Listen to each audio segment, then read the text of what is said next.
Welcome to a Nothing from Nothing production.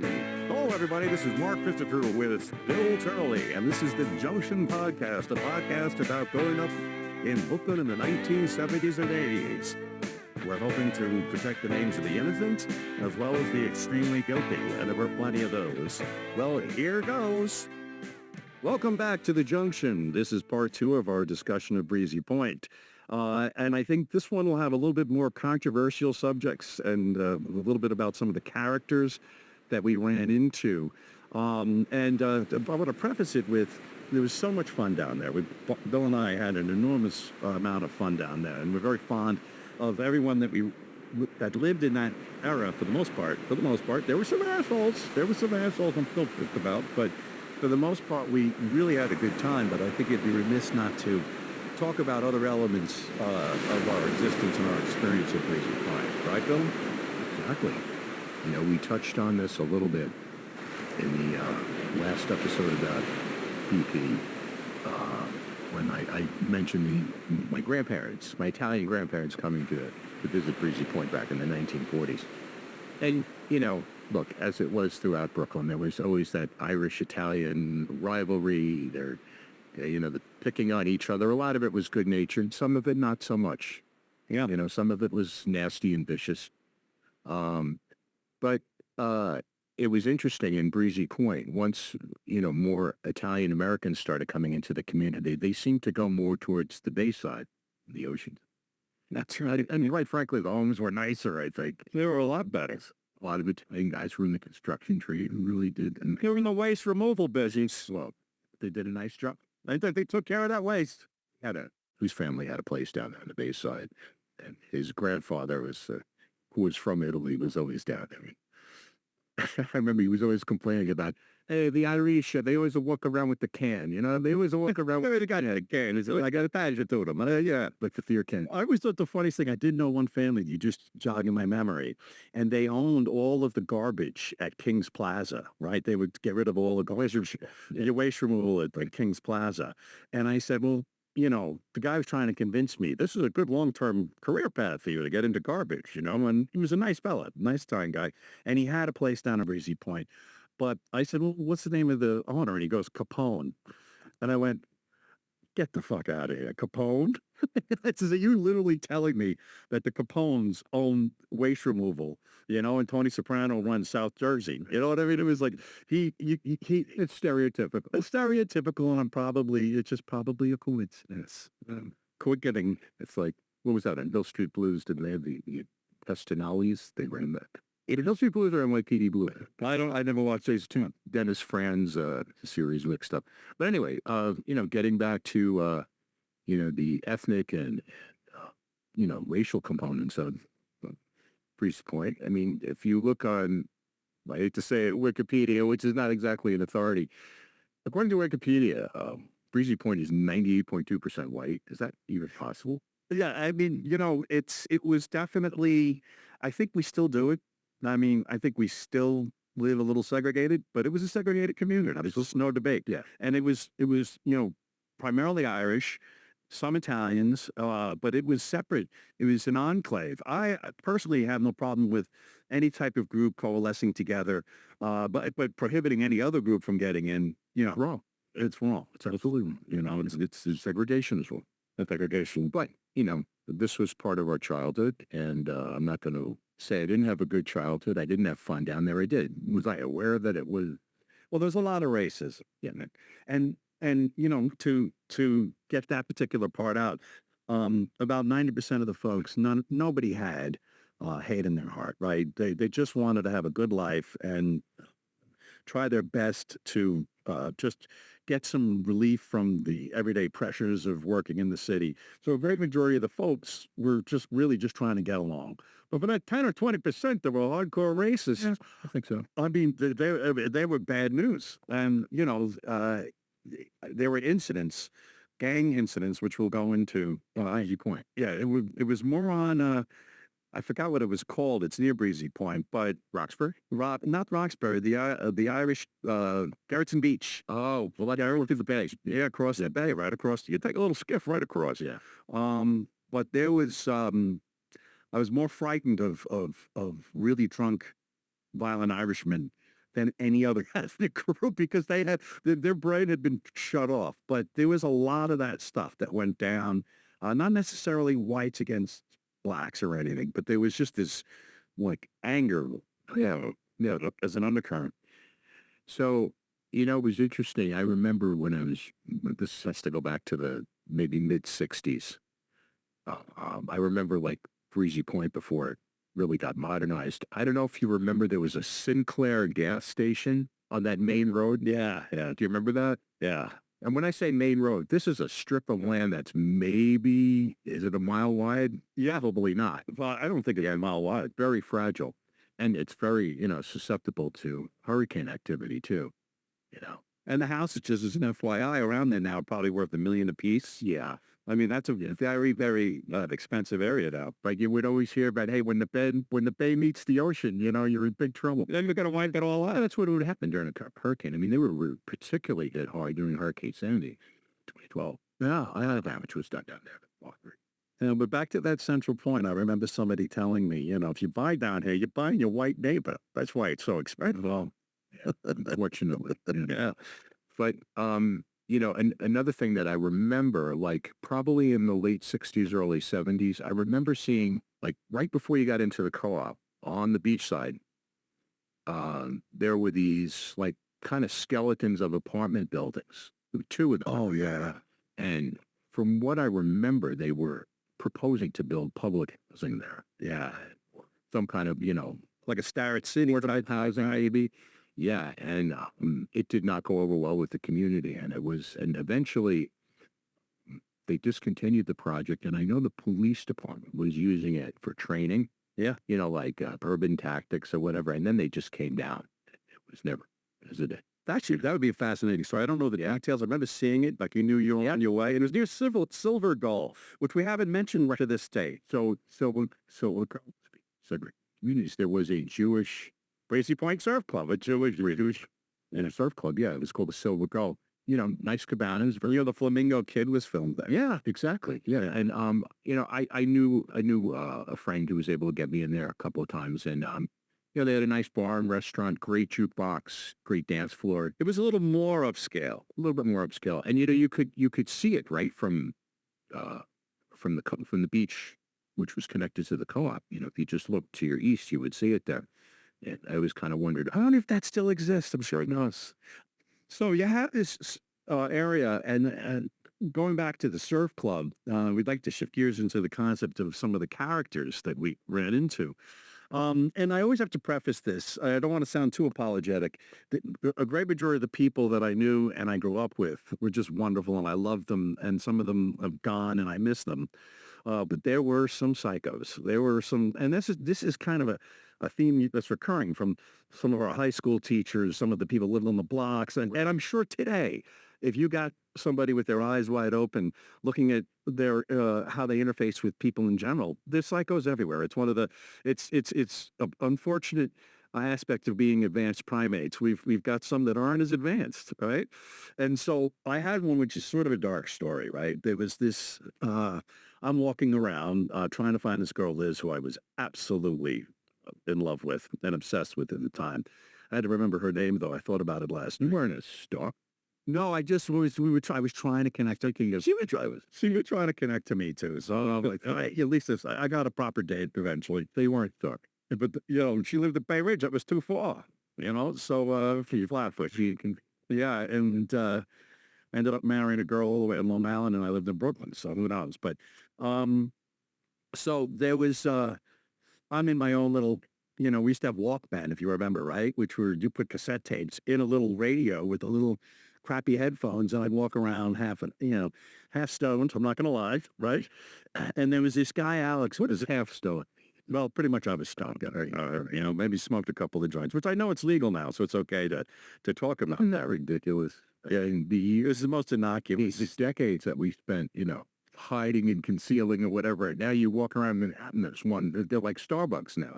The worst thing you do, weed world, if you were a guy that was chronically addicted to marijuana, the worst thing that would happen is you'd still have a DVD of Terminator 3 on top of your TV.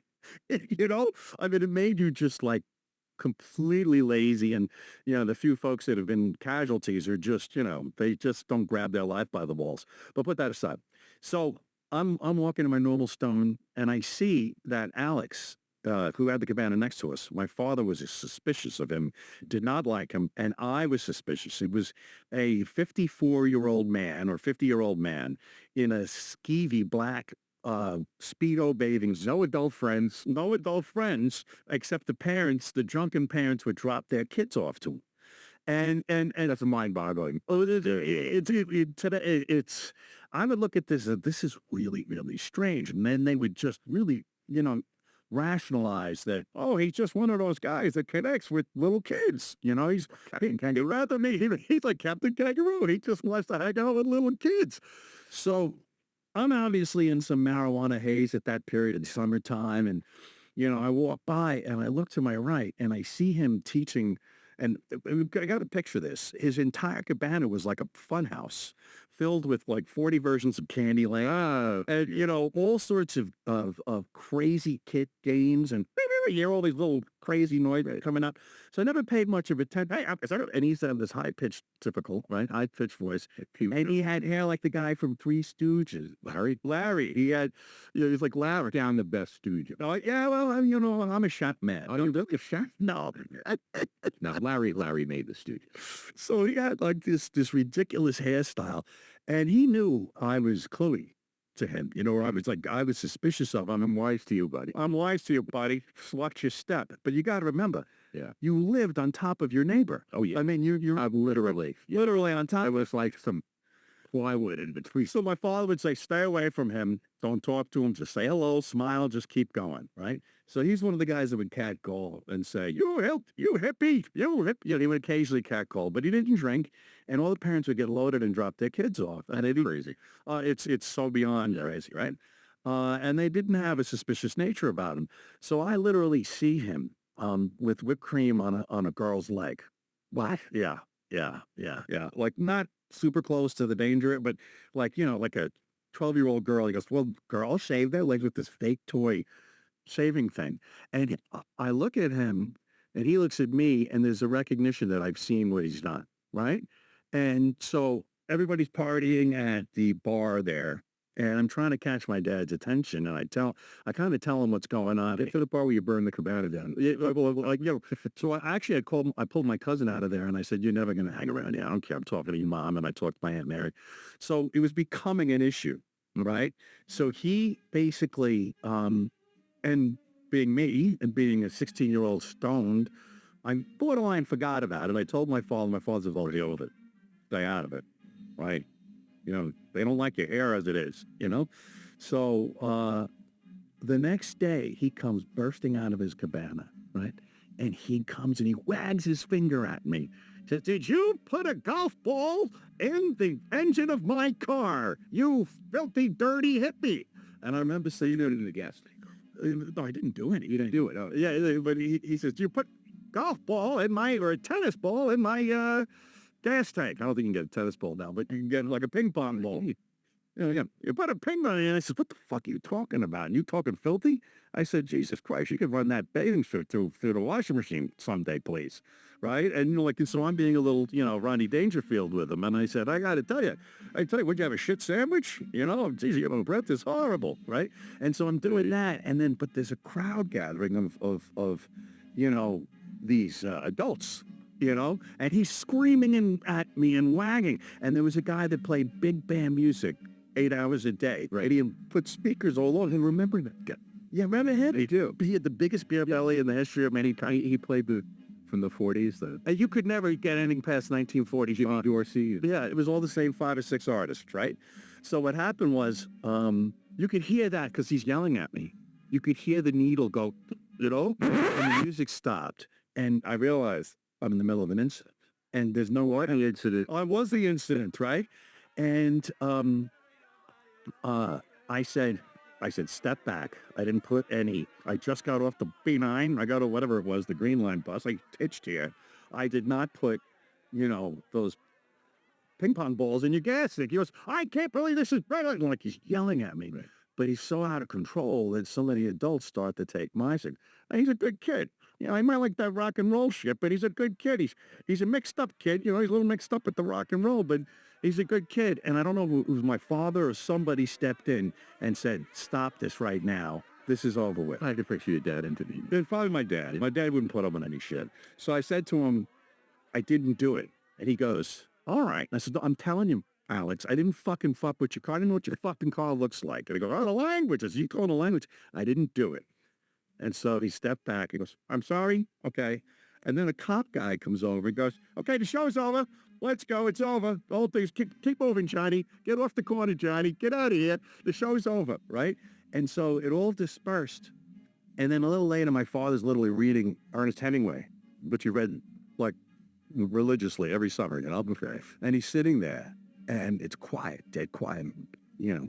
And I still had all these questions about, don't we want to do something that, you know, I mean, this is what I saw wasn't actual assault or anything, but, you know, this is weird. Suspect. It's suspect.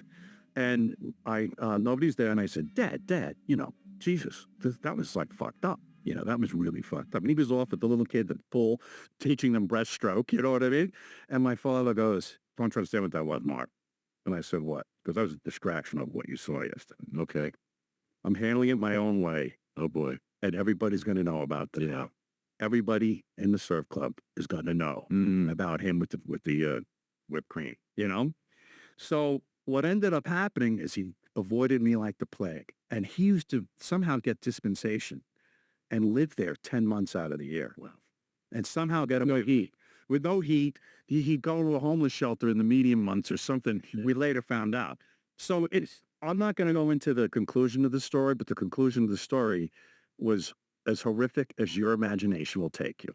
Okay. And he was, within 2-3 years, gone. So your intuition was...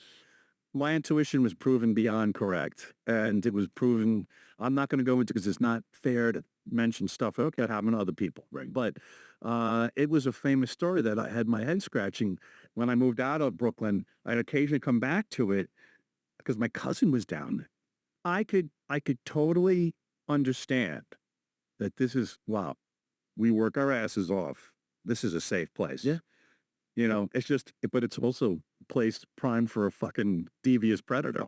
You know what I mean? You know, I mean, or maybe, you know, wasn't primed for it. But so that was the darkest moment I had down there, because most of the time the people were very interesting and quite a few characters. I think you had, what was that couple you know? It's whenever we would come in from Brooklyn, you know, park the car, go walk. We always saw this couple. They were probably at the time in their 60s, which is where I am now, you know. But, you know, they'd be sitting on the front porch of their bungalow in the blazing hot sun with a pitcher of martinis, you know. They both have the sun hats on and the zinc oxide on their noses, you know, and just sit there and just like consume this huge pitcher of martinis. That's like my heroes. They're my heroes. Yeah, my heroes. I can't say times that. Sometimes you know, they'd have the Met game or something like on the radio, a little transistor. I'm going to hold off on talking about Cancer Joe and his wife, opera singer Esmeralda. I mean, she'd be drunk and sing opera in the middle of the night, you know? I mean, and it was like... that's harmless. Yeah, it was all harmless. Yeah. But your brother, who will be in tomorrow's episode, is going to talk a little bit about Cancer Joe and some situations with him. You know, it's funny, speaking of my brother, I remember when my brother was born. So this is June of 1961. Okay. My parents shipped me off to Breezy Point to stay with my Aunt Jean and my grandmother. And, you know, I stayed with them while, you know, all the commotion about the new baby, Tom, was, you know, was going on. You know, and if you actually remember when I do remember that. Well, you're old. And, yeah. Yeah. And I remember just staying with my aunt for like a couple of days down in Breezy Point. And it was kind of early in the season. There weren't a lot of people down there, but there was they had the fireman's bazaar there. And I remember my aunt getting me a pinwheel at the bazaar. I remember stuff like that. Yeah. Well, yeah. And again, this was, you had Market Street, which is not, you know, the modern, you know, strip of stores they have now. And it faced the other way. It faced the Bayside. Yeah. Yeah. Well, what I liked about it, with all this that one incident I had, which pissed me off to no end, right, is that my father gave it up when I was like 19 years old. Yeah. Yeah. And we had been going for like about 6 or 7 years. And I'm 19 and I was like, well, I'm a man. I can afford it. And it really was on the edge of affordable in the sense that I had saved up all my checks. You just couldn't pass the check. I could pass the background check. By then, I had a clean cut haircut, and I had a nice part-time corporate job. Working at the Gap. I was working in the Gap, which that lasted 3 weeks. It was good to get me in there, but you had to pay cash up front. I think it was $1,000. Did I get you that job at the Gap? You did get me that job in the Gap, and I promptly got fired. Not promptly. I lasted about a month. I tried to go out on 3/4. That's right. We don't offer that here, sir. Bill, who is this guy? He's wearing stud jeans and a Talks and said he doesn't help any of the customers. He filed for workers' comp last week. Claims he fell up the ladder, Yeah. But I remember that. But with the Breezy Point thing, I wanted to go back there. And I had a lot of peers that were great friends, and my aunt was there. I have a lot of great memories of my aunt and making wonderful dinners. But so I get 3 or 4 guys to come and chip in. And ironically, I attempted to rent it by myself. And I had saved up about 80% of the cash. And I had 2 or 3 friends that came along. Some of them. Yeah, we're in, Mark. We're 100% in. Can't wait. I was loving the idea of spending my summer as a 19-year-old there with a girlfriend and stuff. And I wanted to do it so bad, and as opposed to paying, what did I pay, $20 to get in. Right. I would have this place to myself. And so I show up to meet with my friends, and it's like that old commercial, right? I put up the $820, and then Tommy puts up, roller skates and all the pennies and Tootsie Roll and some mothballs and, and so, and marbles. I mean, I think it was like that. It was like, then finally he got to like $4. And I was like, dude, man, there's no way I'll carry the brunt, but Jesus. So nobody had any money and I was short by about $100. And the irony is it was 1981 because it was 2 months after John Lennon had been murdered, and you had to get the money in like the day of his memorial or something. I forget, and so I'm watching the memorial on TV and this guy's going, this drunk guy that I knew, I want to get in on it, but bottom line, I wanted to go back. And it didn't pass. So they would rent to young people. Like, if you had the money and you had a job. This ain't no ski house. This is a family. They might not have rented when push comes to shove, but I had a good job. And actually, I was a college student. All this, the long hair was gone. Radio Shack. I worked in Radio Shack. I helped people with their antennas. I made sure they were always good with us. And I was always good with, I always had like a sweaty wad of cash in my, I always had the money no matter what, because I couldn't depend on anybody else. But with that, we're going to close this episode down. And we look forward to doing Breezy Point Part 3 with Tom Turley's going to join and James Crowley further in the week. Oh, remember that should be interesting. Father James. Yeah. Father James. Rest assist TA. We could really go on quite a bit with that. That's why we have this busted up into episodes about Breezy Point. Yeah, there's so much to go on. But, even though it was in a different borough, in the Queens, it was, very much a part of, certainly in the summertime, right? Yeah, especially for the Irish. Oh, yeah. Especially for the Irish. Well, Bill, let's say goodbye to our listeners, and we'll see you on the other side. We'll get you next time. Thank you.